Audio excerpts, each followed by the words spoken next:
Аш қасқырдың дәмесі.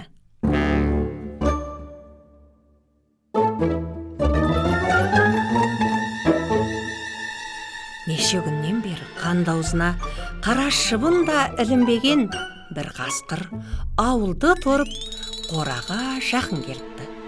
Жалғыз тал жидіп паналап, жер бауырлап, жан-жағына алақтап, бір үйдің іргесіне таяпты.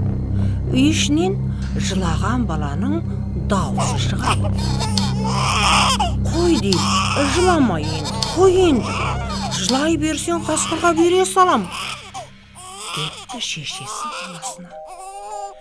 Менің аш жүргенімді ауыл кісілері де біледі екен ғой. Енді жыласа, баласын маған бере салар, деп дәмеленген қасқыр үйдің іргесінде отыра беріпті. Баланың жылауын күтіпті. Сол отырғаннан таң атқанша отырыпты. Бір кезде күткеніндей ақ бала тағы жылады. Жылама дейін балам. Қасқырға бермеймін. Ол келетін болса, оны ұрып өлтіремін, деп баласын уатыпты шешесі. Адамдардан маған түк пайда жоқ екен, енді табанымды жалтыратайын, деп қасқыр орнынан қозғала береді. Таң рауанда батып қалған екен.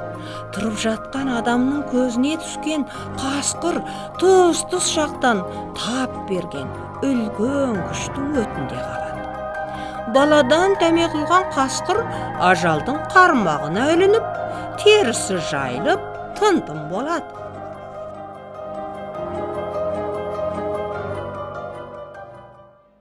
Енді балалар ертегілердегі кейбір сендер түсінбей қалама дейтін сөздерге түсінік жасаймыз.